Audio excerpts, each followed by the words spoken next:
मैं रोटियों को अपने अंडरगारमेंट में छुपा लेती थी, कहीं भी छुपा लेती थी, और बाथरूम जाती थी और 2 रोटियां मैं एक्स्ट्रा खा लिया करती थी बिना सब्जी के। सब्जियों को तो मैं अंडरगारमेंट में छुपा नहीं सकती थी ना। मेरी मानसिक स्थिति ये हो गई कि मैं ये सोचने लगी कि मैं इन सबका मर्डर कर दूं। उसने एक बाल्टी में यूरिन करी और पूरे बाल्टी का यूरिन मेरे ऊपर डाल दिया। अब मैंने सोचा मैं झाड़ू लगा लूंगी, मैं पोछा लगा लूंगी, किसी घर में खाना बना लूंगी, और अगर जरूरत पड़ी ना तो वेश्या भी बन जाऊंगी, रेलवे स्टेशन में सो लूंगी, लेकिन मैं इनके लिए नहीं मरूंगी। एक कुत्ते ने मेरी किताब में पेशाब कर दिया और मैं दूसरी किताब खरीदने की मेरी हैसियत नहीं थी। उसी किताब से मैंने पढ़ के फर्स्ट अटेम्प्ट में। नमस्कार, मेरा नाम सविता प्रधान है और मध्य प्रदेश के ग्वालियर संभाग में मैं ज्वाइंट डायरेक्टर के पद पे वर्तमान में कार्यरत हूँ। और शायद ये भी मेरा परिचय नहीं है, जो मेरी कहानी मैं आपको आगे बताऊंगी, शायद उससे आप मेरे परिचय समझ पाएंगे। तो कहानी शुरू होती है मेरे पैदा होने से। मैंने एक आदिवासी परिवार में जन्म लिया और मैं मेरे परिवार की तीसरी बेटी थी। क्योंकि आदिवासी समाज था, पिछड़ा हुआ इलाका था, एक छोटा सा गाँव था, न टीवी होती थी, न किसी तरह की कोई सुविधाएं हुआ करती थी। गाँव में 10वीं तक का स्कूल ही था। तो अमूमन मेरे घर में सब लोग यही काम करते थे कि जैसे कि धान की कटाई करना छोटी-मोटी खेती में, महुआ बीनना, गुल्ली बीनना, बीड़ी के पत्ते तोड़ना, गोबर उठाना। तो मैं भी बिल्कुल खुशी-खुशी वो सारे परिवार के कामों में सहयोग करती थी। मेरे गाँव में अधिकतर लोग अपने बच्चों को स्कूल नहीं भेजा करते थे, लेकिन मैं उन सौभाग्यशाली लड़कियों में थी जिसको स्कूल भेजा गया। स्कूल जाने के साथ में ही सुबह 4 बजे 5 बजे उठ कर के हम लोग महुआ बीनने के लिए चले जाते थे, गुल्ली बीनने के लिए चले जाते थे, बीड़ी पत्ता तोड़ने के लिए चले जाते थे, और ये सब काम निपटाने के बाद हम 10 बजे स्कूल भी चले जाते थे। कहीं न कहीं मुझे ये लगता है कि स्कूल जाने का भी शायद रीज़न था कि आदिवासी बच्चों को स्कॉलरशिप मिलती थी। तो वहाँ पे जो माँ-बाप थे वो पढ़ाने से ज़्यादा इस बात पे ध्यान देते थे कि हमारे बच्चे को ₹150 ₹200 स्कॉलरशिप मिल जाएगी, चलो इसको स्कूल में एडमिशन करा देते हैं। इस तरह की धारणा के शायद मेरा एडमिशन हो गया। मैं अपने गाँव की एकमात्र ऐसी लड़की थी जिसने 10वीं बोर्ड की परीक्षा उत्तीर्ण करी। तो थोड़ा मेरे पिताजी को खुशी हुई।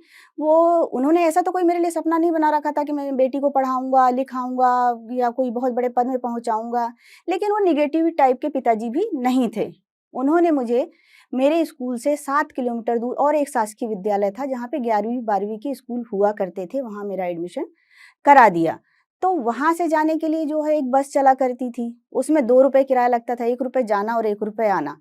तो हम लोग इतने भी सक्षम नहीं थे कि ₹2 रोज़ का दे पाएँ, और एक ही बस थी, कभी आती थी, कभी नहीं आती थी। तो शुरू में तो मैं स्कूल वहाँ पे गई बस से, और कई बार ऐसा भी हुआ कि बस नहीं मिली, तो मैं पैदल भी गई। फिर मेरी माँ ने उसी गाँव में एक छोटी-सी नौकरी कर ली। उस नौकरी के कारण में हम लोग उसी गाँव में रहने लग गए और मैं 11th में मेरा एडमिशन हो गया। मैं वहाँ पे बायोलॉजी लेकर पढ़ने लगी। ये था कि मुझे तो उस समय ये पता चल गया था कि बायोलॉजी लेने से जो है ना पीएमटी की परीक्षा दी जा सकती है और डॉक्टर बन जाते हैं। और मुझे लगता है 20-25 साल के मेरी एज के जितने बच्चे होंगे उस समय यही सपने देखते थे, डॉक्टर बनना है, इंजीनियर बनना है, यही सपने हुआ करते थे। तो मेरा भी सपना ये था कि मैं डॉक्टर बनूँगी, और मुझ में कहीं न कहीं ये कॉन्फिडेंस आ गया था कि यार मैं 10वीं पास हो गई, मैं ग्या पूरे गाँव में कोई पास नहीं हुआ, मैं ही 10वीं पास हो गई। तो मैं में एकदम कॉन्फिडेंस आ गया कि मैं तो डॉक्टर बन ही जाऊँगी। और इसी बीच में क्या हुआ कि मेरे लिए शादी का एक रिश्ता आया। रिश्ता इतने बड़े घर से आया कि बहुत ही उच्च शिक्षित लोग थे, बहुत ही बड़े-बड़े पद में उस घर के लोग प्रतिष्ठित थे। तो उस घर से जब मेरे लिए रिश्ता आया तो मेरे पिताजी बहुत ही आश्चर्यचकित हो गए कि हम तो इतने से गरीब लोग, हम लोग महुआ बीनने वाले लोग, बीड़ी पत्ता तोड़ने वाले लोग, गोबर उठाने वाले लोग, धान की कटाई करने वाले लोग, इतने बड़े घर से मेरी लड़की का रिश्ता आ रहा है। तो मेरे पिताजी बिना कुछ सोचे, देखे, समझे, इवन वो लड़के का घर भी नहीं देखने गए, और उन्होंने बिल्कुल पहली बार देखने आए और हाँ कर दी। लेकिन मैं मेरे सपनों में खोई हुई थी, तो मैंने मेरे बाबूजी से कहा कि बाबूजी मेरे को शादी नहीं करनी है, मुझे शादी नहीं करनी है। तो मुझे बोला कि नहीं, इतने बड़े घर से रिश्ता आया है और तू समझ नहीं रही है। फिर उनके जो पिताजी थे जहाँ मेरी शादी हुई, फादर इन लॉ शब्द मैं इसलिए नहीं बोलूँगी कि फादर शब्द जो है ना बहुत मेरे लिए सम्मानजनक शब्द है। वो तो इंसान कहलाने के भी लायक नहीं थे, तो उनको फादर इन लॉ कैसे बोलूँ। पर वो जो भी इंसान था उसने मेरे पिताजी को ये बोला कि रिसेंटली हमारी एक बेटी की डेथ हुई है, उसका भी सपना था डॉक्टर बनना, पढ़ाई करना। तो सविता को हम इसलिए लेके जाएँगे कि हम उसको, उसके सपनों को सविता में जीना चाहते हैं, उसको पढ़ाना चाहते हैं, उसको डॉक्टर बनाना चाहते हैं, तो इसलिए हम इस लड़की से शादी करना चाहते हैं। मेरे पिताजी को ये बात जम गई, क्योंकि कहीं न कहीं मेरे पिताजी की इतनी हैसियत नहीं थी कि वो मुझे पीएमटी की कोचिंग करा सकें या मेरी कोई पढ़ाई में कॉलेज की फ़ीस भर सकें, इस तरह की कोई भी उनकी हैसियत नहीं थी। मेरे पिताजी ने इस बात को मान लिया, ना उस लड़के की एज देखी, ना वो घर जाके उसके परिवार को देख के आए कि वो जो बोल रहे हैं वो सही है या नहीं है। दूसरे ही दिन मेरी सगाई तय कर दी गई। वो लड़का उस समय मुझसे उम्र में 10-11 साल बड़ा था। जब सगाई तय करी गई तो ऑब्वियसली दूसरे दिन उसने अपनी माँ, बहन, उसके जो रिलेटिव थे उन सबको बुलवाया कि एक लड़की हमने पसंद कर ली है, उससे सगाई हो रही है, तो सब लोगों को उसने बुलवाया। हमारे घर में चूल्हे में खाना बना करता था। तो वो उसकी जो बहन थी उस समय एमबीबीएस कर रही थी। तो मैं मेरी बड़ी दीदी के साथ में किचन क्या चूल्हे में खाना बना रही थी। मेरी दीदी बना रही थी, मैं उनके सामने बगल में चूल्हे में बैठी हुई थी। तो वो अपनी बहन को मुझसे मिलवाने के लिए लेके आया। तो हमारे यहाँ तो हाय हेलो कुछ चलता नहीं था गाँव में, राम राम, नमस्ते, पैर पड़ना यही सब कुछ चलता था। तो बोला ये मेरी बहन है। तो मैंने एक हल्की सी स्माइल दे करके बस उनको नमस्ते किया। उसने मुझे सबके सामने इतना जलील किया, बेवकूफ़ कहीं की, हाय हेलो कभी करते भी नहीं आता है तेरे को, बदतमीज। मैं वहीं सहम गई। वो मेरा पहला सदमा था। जब उसने मुझे डाँटा, तो मुझे इतनी बेइज्जती फ़ील हुई, क्योंकि शायद मुझे बचपन से ही भगवान ने मुझे स्वाभिमानी पैदा किया था। मुझे बहुत जलालत फ़ील हुई, बहुत बेइज्जती फ़ील हुई। मैंने विरोध किया। मैंने कहा बाबूजी, कुछ भी हो जाए मैं इस लड़के से शादी नहीं करूँगी, आपको जो करना है कर लो, मैं शादी नहीं करूँगी। मैं रोई नहीं उस समय, मैं शादी नहीं करूँगी कही। पूरी रात मेरे घर वाले, उसके परिवार वाले सब समझाते रहे, बेटा कुछ नहीं हुआ, छोटी-सी बात है, बोल दिया है, कोई बात नहीं है। और मेरे ऊपर इतना दबाव बना दिया गया और मेरी एज भी इतनी छोटी थी कि मैं ये तो समझ रही थी कि ये मेरे लिए सही नहीं है, मेरी बेइज्जती कर रहा है, जो भी मेरी बेइज्जती कर रहा है वो आगे क्या मेरे साथ में रहेगा। इतनी मुझे समझ थी, बहुत ज़्यादा समझ नहीं थी। लेकिन फिर भी इतना दबाव था कि मेरी बात किसी ने सुनी ही नहीं और अगले ही दिन मेरी उसके साथ में सगाई कर दी। सगाई हो गई, वो चला गया। सगाई के जस्ट 1 महीने बाद मेरी उसके साथ में शादी हो गई और मुझे सच बताऊँ तो शादी के कोई मायने पता नहीं थे। मैं साढ़े 16-17 साल की हो रही थी। मेरे को शादी के बारे में बहुत ज़्यादा कुछ नहीं पता था। शादी का 3-4 दिन का माहौल चलता रहा। वो लोग बड़े लोग थे तो भोपाल में रिसेप्शन भी दिया एक बहुत बड़े हॉल में, मेहमान भी बने रहे। फिर 3-4 दिन बाद वो मेहमान चले गए। फिर वो जो मेरी सिस्टर इन लॉ थी, फिर मैं कहूँगी कि सिस्टर शब्द भी बहुत संवेदनशील शब्द है। जो लड़की लड़की बनने के लायक नहीं उसको सिस्टर कैसे बोलूँ? लेकिन रिलेशन में उस समय मेरे लिए वो सिस्टर इन लॉ थी। तो उसने किचन में लिखा एक काले स्केच पेन से पहले सफाई करो फिर खाना बनाओ। बहुत ही बोल्ड अक्षरों में किचन में उसने लिखा। वो लोग एक पक्के मकान में रहते थे, हम लोग तो कच्चे मकान में रहते थे, मिट्टी वाले मकान में रहते थे। तो वो पहला एक टाइम था जो मुझे फिर से मेरे आत्मसम्मान को हर्ट हुआ कि मुझे नौकरों की तरह ट्रीट किया जा रहा है और शायद नौकरों के लिए ऐसे गाइडेंस होते हैं कि पहले सफाई करो फिर खाना बनाओ। मैंने कोई रिएक्शन नहीं किया। घर के सारे काम झाड़ू, पोछा, बर्तन, कपड़े, इसके अलावा मेरी दादी सास भी हुआ करती थी जो बेड में ही लैट्रिन बाथरूम सब करती थी। तो उनका बेड में ही लैट्रिन बाथरूम कराना, उनके लैट्रिन बाथरूम के कपड़े साफ करना, ये सारा काम मेरा हुआ करता था।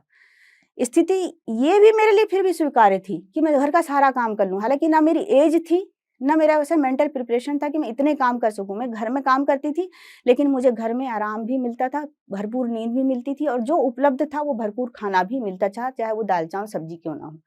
वहाँ ना मुझे खाना मिलता था, ना मुझे आराम मिलता था और बाकी चीज़ें जो मेरे साथ में चालू हुई, मारना, मतलब मुझे पता ही नहीं चलता था कि मारना क्या होता है, मतलब किस बात पे मारा जाता है। जाते से मुझे 8-10 दिन बाद नियम समझाया गया कि उस ससुराल में कैसे रहना है। आप डाइनिंग टेबल में नहीं बैठोगे, आप सोफ़े में नहीं बैठोगे, आप टीवी नहीं देखोगे, आप हँसोगे नहीं, आप गाओगे नहीं, आपकी तेज़ आवाज़ नहीं हो। अगर आपको बात करना हो, वैसे तो आपको बात करना ही नहीं है, अगर आपको बात करना हो तो थर्ड बटन में मतलब ऐसे, नीचे मुंडी करके आपको बात करनी है। किसी के सामने खड़े होना तो ऐसे, ऐसे खड़े होना है। ये मुझे नियम उस घर में समझाए गए। मैं इन नियमों से बिल्कुल परिचित नहीं थी। खाना खाने का ये नियम था कि सबसे आखिरी में आप खाना खाएँगे, वो भी बच गया तो। नहीं बचा तो दोबारा आपके लिए खाना नहीं बनेगा, जबकि खाना मैं खुद ही बनाती थी। तो मैंने क्या किया, मैंने उनको कहीं न कहीं मैं मार के डर से, गाली के डर से क्या करती थी कि मैं रोटियों को अपने अंडरगारमेंट में छुपा लेती थी, कहीं भी छुपा लेती थी और बाथरूम जाती थी और 2 रोटियाँ मैं एक्स्ट्रा खा लिया करती थी बिना सब्जी के। सब्जियों को तो मैं अंडरगारमेंट में छुपा नहीं सकती थी ना, तो मैं रोटियों को अंडरगारमेंट्स में अपने छुपा करके बाथरूम में जा कर के रोटियाँ खाया करती थी। लेकिन उस समय मुझे बिल्कुल भी नहीं पता था कि मेरे साथ में क्या हो रहा था, ना उस समय इंटरनेट था, ना मैं न्यूज़पेपर पढ़ती थी, ना मैं टीवी देखती थी, मुझे कुछ भी नहीं पता था कि क्या सही होता है, क्या गलत होता है, लेकिन मुझे कहीं न कहीं लगता था कि मेरे साथ में बहुत गलत हो रहा है।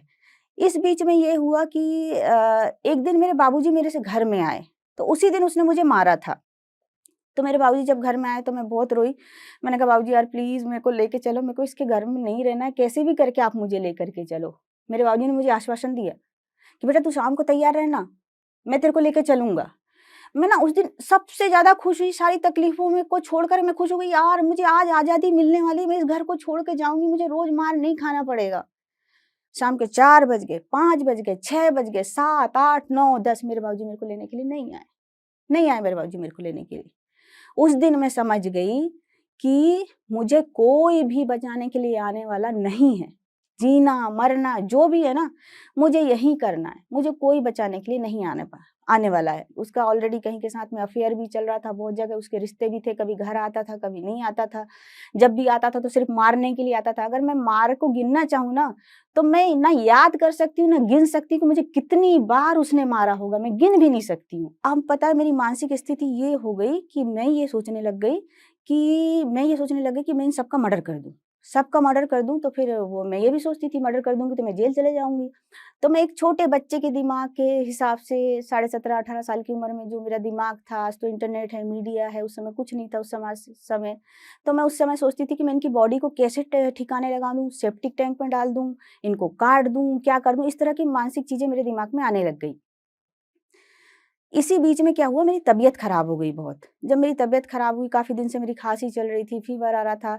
अभी मेरा वेट 57 केजी उस समय मेरा वेट जो है 38-39 केजी हो गया था और बहुत ही वीक हो गई थी मैं, बहुत ही वीक हो गई थी। और फिर मैंने एक दिन जो कि मेरी सिस्टर इन लॉ थी एमबीबीएस कर रही थी तो मैंने उनसे ही कहा कि प्लीज़ आप मुझे कोई दवाई दिलवा दीजिए या मेरी कोई इलाज करवा दीजिए। मैं बहुत दिन से खाँसी भी हो रही है, मुझे लगातार फ़ीवर भी आ रहा है।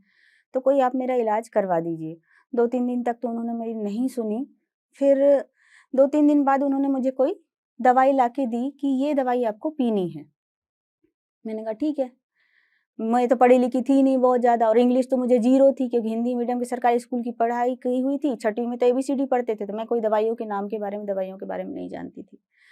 मैंने वो दवाई पी, उसके बाद में जब मेरी आँख खुली तो मैं एक लावारिस होके क्रिश्चियन के अस्पताल में भर्ती थी। जहाँ पे मैं बेड में ही यूरिन करती थी, ना मैं उठ सकती थी, ना मैं बैठ सकती थी, पूरे टाइम छत को देखती थी ऐसे और पंखा चलता रहता था पूरे अस्पताल में छत में। फिर मैं तब भी मैं ये सोचती थी, नहीं, मरना नहीं है, मरना नहीं, मरना नहीं। उसी समय मुझे पता चला कि मैं प्रेग्नेंट भी हूँ। मुझे कोई घर से देखने भी या नहीं आया, कुछ नहीं आया। फिर डॉक्टर ने बताया कि मुझे कुछ खिला दिया गया है जिसकी वज़ह से ये रिएक्शन हुआ है। अब मुझे नहीं पता कि मुझे क्या खिलाया, क्या नहीं खिलाया। फिर उस समय पोस्ट कार्ड, अंतर्देशीय कार्ड ऐसे हुआ करते थे और चिट्ठियाँ जो है 7-7, 8-8 दिन में घर पहुँचा करती थी। मेरे पिताजी को मैंने चिट्ठी भेजी कि मैं यहाँ अस्पताल में भर्ती हूँ, ऐसी-ऐसी मेरी स्थिति है और मुझे जो है अस्पताल से लाने के बाद में मेरे मायके वापस भेज दिया गया। वापस जब भेज दिए तो मैंने पिताजी से बोला बाबूजी अब नहीं जाऊँगी, अब तो नहीं जाऊँगी। मेरे पिताजी ने उस दिन एक लाइन मुझसे बोली जिसके लिए शायद ये मेरा विश्वास है या शायद मुझे रिश्तों से विश्वास खत्म हो गया है, दोनों चीज़ें हैं। बोले, "धारा की विपरीत बहेगी ना, नदी की धारा की विपरीत बहेगी ना, तो कहीं नहीं पहुँच पाएगी।" मैं उसका अर्थ बहुत गंभीरता से समझ गई। मतलब जो तेरे साथ में हो रहा है, उसको सहते जा और इसके विपरीत करेगी तो हम तो तेरे साथ में नहीं हैं। और फिर ये भी समझाया गया परिवार के द्वारा कि बच्चा हो जाता है तो सब ठीक हो जाता है, एक बच्चा हो जाएगा, सब ठीक हो जाएगा, सब ठीक हो जाएगा। मेरा एक बच्चा भी हो गया और 1.5 साल बाद दूसरा बच्चा भी मेरा हो गया। लेकिन ठीक कुछ भी नहीं हुआ, कुछ भी नहीं हुआ। ये मेरे माथे में पूरे माथा फूटा हुआ है मेरी पूरी पीठ जली हुई है, हाथ मेरे पूरे कटे हुए हैं। कुछ भी मेरे साथ में ठीक नहीं हुआ। मैंने सोचा अब बहुत हो गया, अब यार खत्म करते हैं ज़िंदगी यार। नहीं, नहीं जीना, बहुत हो गया यार, इतनी मार खाना, इतनी जलाना तब बहुत हो गया, नहीं जीना मुझे। तो मैंने उस दिन फैसला किया कि आज मैं सुसाइड कर लूँगी। मेरा बड़ा वाला बेटा जो था वो पौने 2 साल का था। छोटा वाला ये जो 4 महीने का था, तो मैंने पहले अथर्व नाम है मेरे बड़े बेटे का, उसको मैंने सुलाया। छोटा बेटा मेरा यजुष था, वो फीडिंग बेबी था, मैंने उसको बहुत प्यार से दूध पिलाया, उसको थपकियाँ दे के सुलाई जैसे कि मैं आखिरी बार उसको सुला रही होंगी। मैंने तो उस समय यही सोचा कि मैं आखिरी बार ही सुला रही हूँ उसको, पता नहीं इसके बाद कोई सुलाएगा भी या नहीं सुलाएगा। मैंने सच में यही सोचा था उस दिन। लेकिन कहीं न कहीं ना दिल में लग रहा था कि यार मैं गलत डिसीज़न ले रही हूँ, मैं गलत डिसीज़न ले रही हूँ। मतलब 100% श्योर नहीं थी, बस मैं मानना चाहती थी। मैंने दरवाज़ा बंद किया, यजुष को दूध पिला के सुलाया, एक स्टूल उठाई, पलंग के ऊपर रखा और साड़ी ही पहनती थी अमूमन मैं, क्योंकि मेरे घर में तो किचन में भी झाँक के जाके देखा जाता था कि मैंने साड़ी में यहाँ तक पल्ला डाला है कि नहीं डाला है। अगर मैं वो पल्ला भी नहीं डालूँ तो उसमें भी पिट जाती थी मैं, किसी भी चीज़ में पिट सकती थी मैं, किसी भी चीज़ में पिट सकती थी, मुझे आज तक पिटने का कारण नहीं पता था। तो मैंने साड़ी को पंखे में लगाया, अपने गले में डालने ही वाली थी। पर बोलते हैं ना ईश्वर ने किसी का जन्म किसी चीज़ के लिए किया होता है, कोई उसको सहारा देना होता है, वैसी कोई कंडीशन मेरे साथ बन गई। मैं विंडो बंद करना भूल गई। इतनी मानसिक रूप से परेशान थी कि मैं भूल गई मैं खिड़की नहीं बंद कर पाई हूँ। खिड़की खुली हुई थी, वो जो मेरी सासू थी, उनका और मेरा आई कॉन्टैक्ट दोनों को हुआ 2-3 सेकंड तक उन्होंने भी मुझे देखा, मैंने भी उन्हें देखा कि वो देख रही थी मैं फांसी लगा रही हूँ। ना उन्होंने मुझसे कुछ कहा, ना ये कहा कि क्यों कर रही है, ना चिल्लाया, ना दरवाज़ा खटखटाया, कुछ भी नहीं कहा उन्होंने। वो मुझे देख के चली गई। मुझे अचानक से दिमाग में आया, वैसे भी कहीं न कहीं मेरे मन में था कि मैं किसी भी हालत में अन्य को छोड़ के नहीं जाना चाहती थी, पर मैं मर रही थी।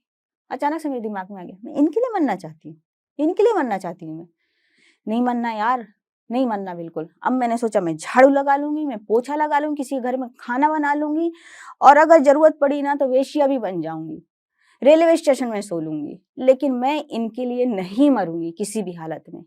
उसके बाद मैं मेरे दोनों बच्चों को लेकर के जो उन्हीं के रिलेटिव की एक कज़न सिस्टर थी मेरी बहुत अच्छी उससे रिश्ता था बहुत अच्छा, मैं उसके घर में चली गई, वो और उसका भाई उस घर में रह के पढ़ाई करते थे। मैं मेरे दोनों बच्चों को लेकर के वहाँ पे चली गई और उस समय मेरी माँ ने मेरा साथ दिया। वो मेरे पिताजी को बोल के आ गई कि अब बहुत हो गया, मेरी लड़की जो भी करना चाहती है, नहीं करना चाहती मैं उसके साथ में रहूँगी, अब मैं मेरी लड़की का साथ दूँगी और मेरी माँ मेरे साथ में आके रह गई। एक 350 स्क्वायर फुट के फ्लैट में मैं, मेरे दोनों बच्चे, वो दोनों भाई-बहन और मेरी माँ, हम सब लोग रहने लग गए। उस समय फिर मैंने एक पार्लर में नौकरी करी और पार्लर में नौकरी करने का मेरा कारण ये था कि मैं पार्लर का काम सीखना चाहती थी। लेकिन क्योंकि मेरे पास में पार्लर के काम सीखने के लिए पैसे नहीं थे, तो मैंने सोचा कि वहाँ देख-देख के मैं सीख जाऊँगी। तो मैंने उस पार्लर में 1 महीने नौकरी करी और मैं छोटा-मोटा काम वैक्सिंग का, थ्रेडिंग का, छोटा-मोटा कटिंग का काम मैंने सीख लिया। क्योंकि मेरी माँ गाँव में सिलाई किया करती थी, तो उनको देख-देख के मैंने बचपन से सिलाई भी थोड़ी-सी सीख ली थी। तो मैंने वहाँ पे पार्लर का काम चालू किया, एक बड़ा-सा बस आईना लेकर के और सिलाई का काम चालू किया और मैंने छोटे बच्चों को पढ़ाने का काम चालू किया और मैं अपने साथ में पढ़ाई भी करती रही। मुझे नहीं पता था मेरा आगे का भविष्य क्या होने वाला है या मैं सिविल सर्विसेज़ करूँगी, मेरे मन में कुछ नहीं था। बस इतना था कि मुझे कोई भी एक छोटी-मोटी जॉब ऐसी करनी है, जिससे मैं मेरे बच्चों के साथ में सर्वाइव कर सकूँ और किसी से कुछ भी माँगने की मुझे आवश्यकता नहीं पड़े। मैं अपने बच्चों का लालन-पालन कर सकूँ, इतनी मेरी इच्छाएँ थी। तो मैं इस बीच में पढ़ाई भी करने लग गई। मेरे एक दूर के कज़न ब्रदर थे, बल्कि वो मेरे इन-लॉज़ साइड के ही कज़न ब्रदर थे, उनको भी मैं आज थैंक यू बोलना चाहती हूँ। मंजीत भैया थैंक यू मेरी फ़ीस भरने के लिए बीए की। उन्होंने मुझे कहा कि मैं आपकी फ़ीस भर दूँगा, उन्होंने मेरी बीए की फ़ीस भर दी क्योंकि मेरे पास 2 छोटे बच्चे थे, मैं कॉलेज नहीं जा सकती थी। तो उन्होंने मेरा प्राइवेट एडमिशन करा दिया, मैंने प्राइवेट बीए किया, बच्चों के साथ में घर का काम करते हुए, सारी चीज़ करते हुए मैंने एमए किया, मेरे एमए का रिज़ल्ट आया, तो लैंडलाइन से वो सिक्के डाल के मैंने फ़ोन किया कि मेरा रिज़ल्ट क्या हुआ है? तो बोले कि रिज़ल्ट लेने आपको ही आना पड़ेगा। मैं एकदम से डर गई, मैंने कहा यार मैं तो फ़ेल हो गई होंगी, कुछ गड़बड़ हो गया है। मैंने कहा सर ऐसा है कि कॉलेज तक जाने के लगते ₹14 किराया लगते थे, अब कहाँ से ₹14 लाऊँ? मेरे तो बच्चे ₹2 का बिस्कुट माँगते तो वो नहीं दे सकती थी। महीनों तक हम सिर्फ़ दाल-चावल खाते थे, सुबह दाल-चावल, रात को दाल-चावल। मैं दाल को फ्राई भी नहीं कर सकती थी, ऐसी स्थिति में मैं रह रही थी और बच्चे को दूध भी पिला रही थी। तो मैंने कहा सर मेरे पास में पैसे तो नहीं है वहाँ तक आने के लिए। अब 10-15 दिन में अगर मेरे पास में पैसे आ जाएँगे तो मैं आ जाऊँगी रिज़ल्ट लेने का। तो उनको शायद मेरे ऊपर दया आ गई। तो उन्होंने बोला बेटा हम इसलिए नहीं बुला रहे हैं तेरे को कि तेरे ₹14 लगाने। तूने पूरे कॉलेज को टॉप किया है पब्लिक एडमिनिस्ट्रेशन में इसलिए तुझे बधाई देने के लिए बुला रहे हैं।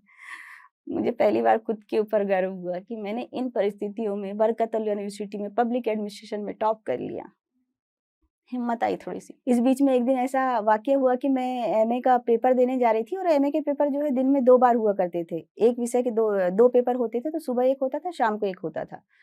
ऐसा नहीं कि इस बीच में वो मेरा एक्स हस्बैंड जो था वो मुझसे मिलने नहीं आता था या टॉर्चर करने के लिए नहीं आता था। सुबह को मैं पेपर दे के आई, यजुष को मैं दूध पिलाने के लिए बीच में आती थी क्योंकि फीडिंग बेबी था, तो मैं उसको दूध पिलाने के लिए दोपहर में आई, तो वो आया और बिना कारण ही मुझे इतना मारा, बहुत मारता ही गया। और मैं सच बताऊँ उस समय मेरे दिमाग में ये चल रहा था कि यार इसको जितना मारना है मार ले, फटाक से मार ले तो मैं दूसरा पेपर देने के लिए कहीं लेट ना हो जाऊँ। ना मुझे दर्द हो रहा था, ना मुझे रोना आ रहा था, कुछ भी नहीं आ रहा था। उसने एक बाल्टी में यूरिन करी और पूरे बाल्टी का यूरिन मेरे ऊपर डाल दिया। मैं तब भी डिस्ट्रैक्ट नहीं हुई। मैंने कहा भाई ये जितना मारना है मार ले, मार के चला जाए।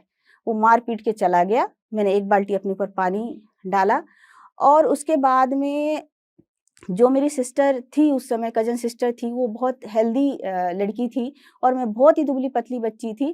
तो मैंने एक बाल्टी पानी डाला, मेरे पास 2 ही जोड़ी कपड़े थे, तो एक तो खराब ही हो गया था, एक धुला नहीं था। तो मैंने कहा यार तेरा कपड़ा दे दे, मैं पहन के एग्ज़ाम देने के लिए चले जाऊँगी। तो उसने अपना कपड़ा दिया जो मेरे साइज़ से लगभग 3 साइज़ बड़ा था। मैंने उसका कपड़ा पहना और मैं एमए के एग्ज़ाम देने के लिए गई। तो ये सारी सिचुएशन मेरे बीच में चल रही थी और मैं एक नौकरी ढूँढ रही थी। रोज़गार निर्माण पेपर आया करता था उस समय गुरुवार को जो ₹4 का हुआ करता था।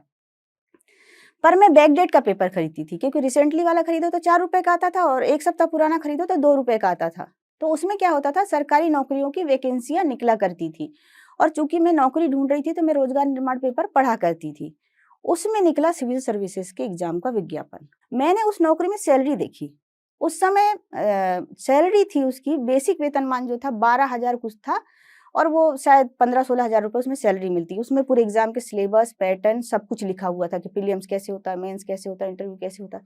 मैंने कहा यार ये एग्ज़ाम अच्छा है यार, इसको अगर अपन कर लेंगे तो अपन मुझे नहीं पता था इतनी पावर हो जाएगी, पोस्ट हो जाएगी, क्या होगा? मुझे सैलरी दिख रही थी उसमें भी। मुझे लगा कि यार ये एग्ज़ाम अच्छा है, इसको अगर मैं दे दूँगी तो मैं अ, अच्छी सैलरी पाने लग जाऊँगी और मैं अपने बच्चों को अच्छे से पढ़ा सकूँगी। तो मैंने सोचा कि ठीक है, मेरी फ़िज़िकल कंडीशन ठीक नहीं है, मानसिक रूप से भी मैं स्वस्थ नहीं हूँ कि मैं चीज़ों को मेमोराइज़ कर पाऊँ, याद कर पाऊँ। तो मैंने कहा ठीक है, लोगों को 1 बार में याद होता है, को 2 बार में होता है, को 5 बार में होता है, मैं 100 बार में याद करूँगी। लेकिन मैं इस एग्ज़ाम को दूँगी और मैं इसको क्लियर करूँगी। तो बच्चे मेरे छोटे थे तो जनरली मैं छत में जाके छुप के पढ़ती थी और मेरी माँ मेरे बच्चों को सँभालती थी। और क्योंकि यजुष दूध पीता था तो मेरी माँ ने मुझे आवाज़ लगाई कि आजा 3 घंटे हो गए हैं, पढ़ रही है, बच्चे को दूध नहीं पिलाई है, पिला दे। तो मैं नीचे आई और मैं यजुष को दूध पिलाने लग गई। उतने में मैं किताब ऊपर ही छोड़ के आ गई थी छत में। एक कुत्ते ने मेरी किताब में पेशाब कर दी। मैं जब यजुष को दूध पिला के छत में पहुँची, तो मैं इतना दुखी हुई उस दिन क्योंकि उस समय किताब की कीमत 150 से 200 रुपए थी और मैं दूसरी किताब खरीदने की मेरी हैसियत नहीं थी। मैंने उसको भी पॉज़िटिविटी में लिया। मैंने कहा कोई बात नहीं, मैं तो वैसे शिव जी की भक्त हूँ। मैंने कहा शिव जी का मेरे को आशीर्वाद मिल गया, इसी किताब को मैं पढ़ूँगी। मैंने उस किताब को सुखाया, सूखने के बाद वो इतनी किताब इतनी हो गई फूल की क्योंकि कुत्ते ने उसमें यूरिन कर दी थी और उसी किताब से मैंने पढ़ के फर्स्ट अटेम्प्ट में प्रीलिम्स निकाल ली। जब मैंने प्रीलिम्स निकाल ली तो थोड़ा-सा पहले तो किसी को पता ही नहीं था कि मैं सिविल सर्विसेज़ निकाल पाऊँगी, लेकिन जब मैंने प्रीलिम्स निकाल ली तो मेरी माँ थोड़ा-सा मतलब पॉज़िटिव हुई। तो वो बोलते हैं ना कि गाँव में रिवाज है, पंडित को दिखा दो, ये पूजा करा लो, फलाना करा लो, ढिमका करा लो, तो मेरी माँ जो है मेरा हर जगह हाथ दिखाया करती थी। मैं बुरा मानती थी इन सब चीज़ों को, पर मेरी माँ की भावनाओं का सम्मान करते हुए मैं हाथ दिखा देती थी। वैसे मैं इन सब चीज़ों में बिल्कुल बिलीव नहीं करती हूँ। तो मेरा पंडित जी को हाथ दिखाया गया और उन्होंने मुझे पंडित जी ने मेरा हाथ देकर के कहा कि इसके भाग्य में जो है ना सरकारी नौकरी की लेखा नहीं है। इसके पहले भी 2-3 बार वो बोल चुके थे पर प्रीलिम्स के बाद भी उन्होंने कहा कि इसके भाग्य में सरकारी नौकरी की रेखा नहीं है।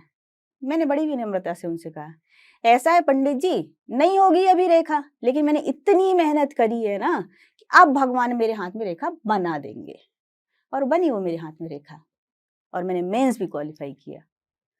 मेरा इंटरव्यू के लिए कॉल आया और मैं इंटरव्यू देने के लिए गई। मेरा इंटरव्यू का भी पहला अनुभव था, इसके पहले मैंने जीवन में कोई इंटरव्यू नहीं दिया था, मैंने कोई इसकी प्रिपरेशन नहीं करी। इंटरव्यू मैं इंदौर में दे कर के आई, सिविल सर्विसेज़ के इंटरव्यू इंदौर में होते हैं, स्टेट सिविल सर्विसेज़ के। उसके बाद में रिजल्ट आने में काफ़ी टाइम लग गया। इस बीच में मैंने दूसरी पीएससी भी दे दी।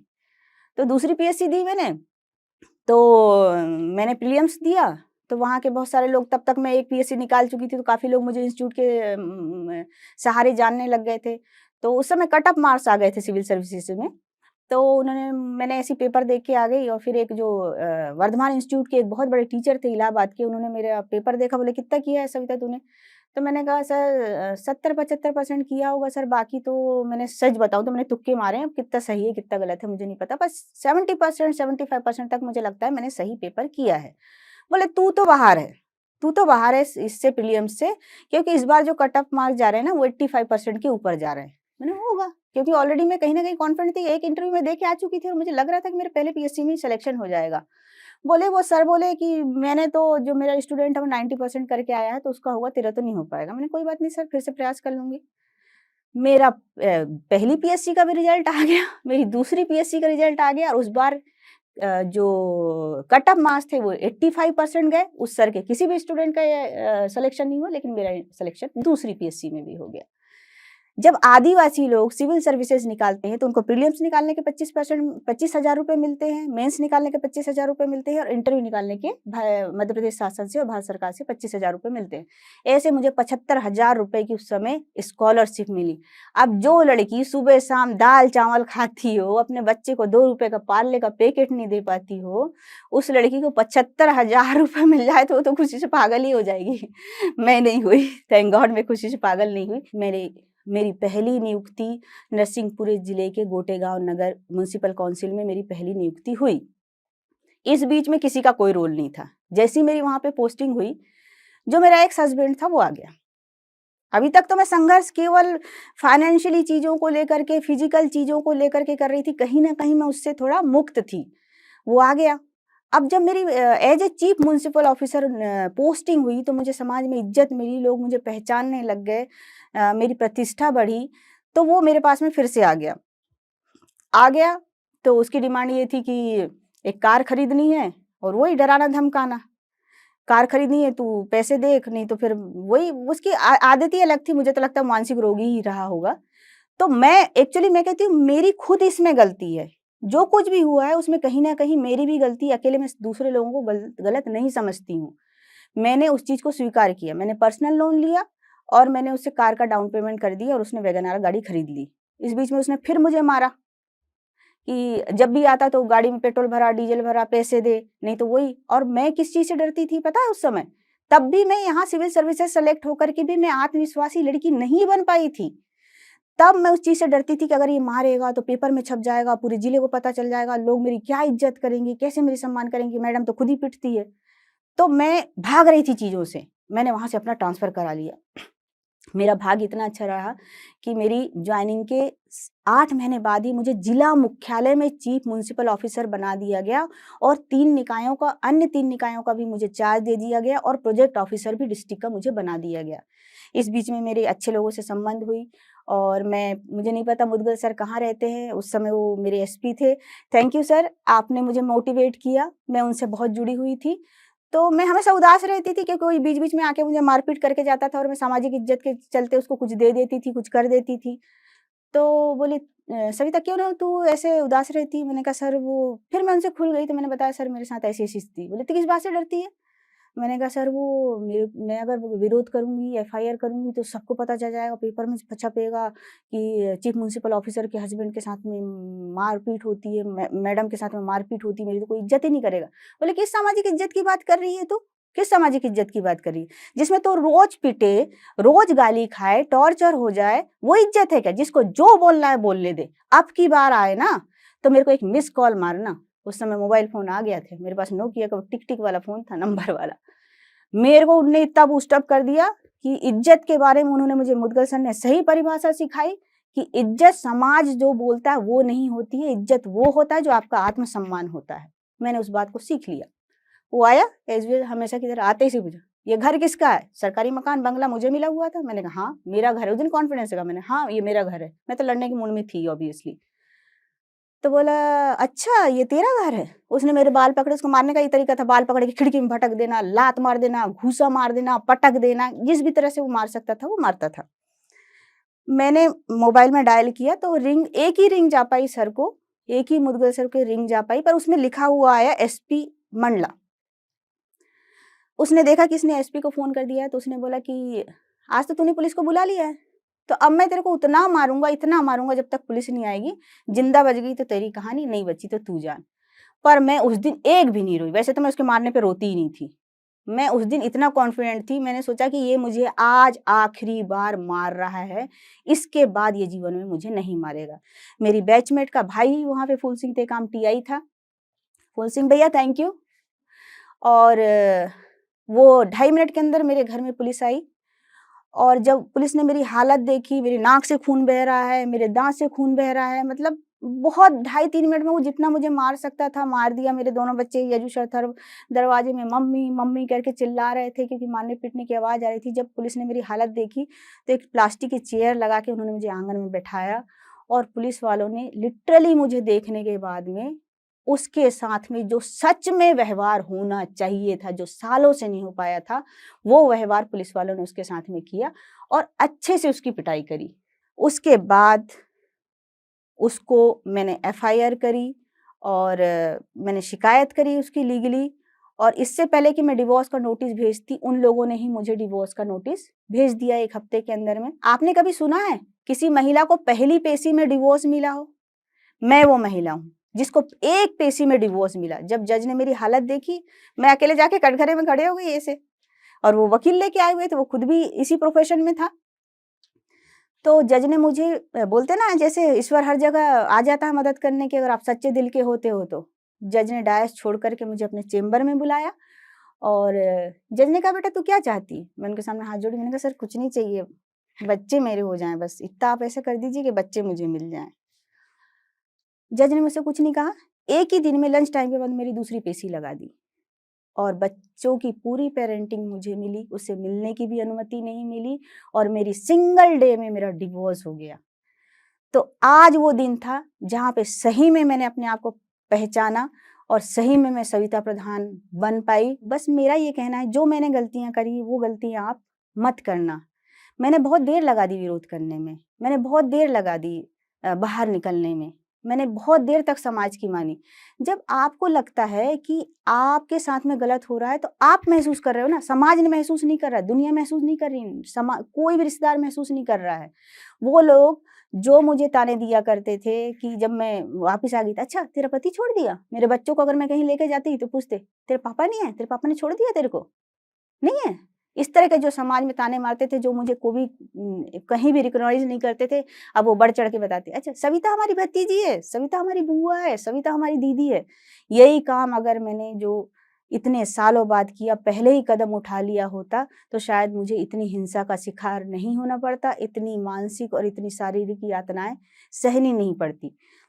इस कहानी को बताने का मेरा उद्देश्य ये नहीं कि मैं अपने दुखड़े रोना चाहती हूँ। मैं बिल्कुल अपने कोई दुखड़े नहीं रोना चाहती हूँ। ये मेरा पास्ट था जिससे मैंने जीवन में सीखा। मैं इस कहानी को बताने के लिए इसलिए आई हूँ उन सारी लड़कियों को, उन सारी महिलाओं को कि किसी भी तरह की अगर यातनाएँ आपके साथ में हो रही है तो समाज को, परिवार को, रिश्तेदारों को देख कर के मत सहिए। कोई भी आपकी मदद करने के लिए नहीं आएगा। जो इंसान खुद की मदद नहीं करता ना, उसकी तो भगवान भी मदद नहीं करते। मैंने खुद की मदद की शायद, इसलिए ईश्वर ने भी मेरी हर जगह मदद करी। कहीं न कहीं मैंने माना कि मैं कर लूँगी, मैं कर लूँगी, मैं कोशिश करूँगी, मैं पार्लर का काम करूँगी, मैं बच्चों को पढ़ा लूँगी, मैं कोई बाबू की नौकरी कर लूँगी। लेकिन मैंने लगातार कोशिशें करती रही, तब जाके मैं इस मुकाम पे पहुँच पाई हूँ। आज 17 साल से मैं जॉब कर रही हूँ। 2015 में मैंने रीमैरेज करी, समाज की एक और मान्यता को मैंने बोलते हैं ना ठेंगा दिखा दिया कि डिवोर्सी लड़की की 2 बच्चों की माँ की शादी नहीं हो सकती, तो एक बैचलर लड़के ने मेरे घर में बारात लाके पूरे बैंड बाजा के साथ में मेरे इन-लॉज़ ने, मेरे हस्बैंड ने मुझे अपनाया, मेरी शादी हुई और मेरा एक बच्चा भी है, खुशहाल परिवार भी है। और मैं जोस्टॉक को बहुत-बहुत धन्यवाद देना चाहती हूँ कि आपने मेरी कहानी जो दबी हुई थी, छुपी हुई थी, मेरे संघर्षों को कहीं न कहीं दुनिया के सामने लाया। आपका बहुत-बहुत धन्यवाद। अगर आप इस टॉक के एंड तक पहुंच चुके हैं तो मैं आपको जोश टॉक्स का एक दूसरा रूप भी दिखाना चाहता हूं, जिससे मैं काफ़ी देर से जुड़ा हुआ हूं और मुझे बहुत बहुत ज़्यादा पसंद है कि वो क्या कर रहे हैं। जोश टॉक्स ने एक नया ऐप लॉन्च किया है जिसका नाम है जोश स्किल्स। अब वो नया नहीं रहा, काफ़ी टाइम से है, लाखों लोग उसको अब यूज़ करते हैं। और जोश स्किल्स पे आप अपनी ज़िंदगी के लिए कोर्सेज ढूंढ सकते हैं। वो कोर्स नहीं जो आपको physics, chemistry, commerce, business studies पढ़ाएंगे। वो कोर्सेज जो आपकी जिंदगी में आपको कैसे जीना चाहिए वो सिखाएंगे। मैंने खुद जो स्किल्स पे बहुत सारे कोर्सेज बनाए हैं, पब्लिक स्पीकिंग पे, इमोशनल क्राइसिस कैसे हैंडल किया जाए, अपनी पर्सनालिटी कैसे डेवलप की जाए। हर एक कोर्स में डेली क्विजेज हैं, एक्सरसाइजेज हैं, एक बहुत ही खूबसूरत कम्युनिटी है जो आपको सपोर्ट करेगी, आपको इनकरेज करेगी। आज ही डाउनलोड करें जोश स्किल्स का ऐप और उनके कोर्सेज एक्सप्लोर करके अपनी जिंदगी को आगे बढ़ाएं।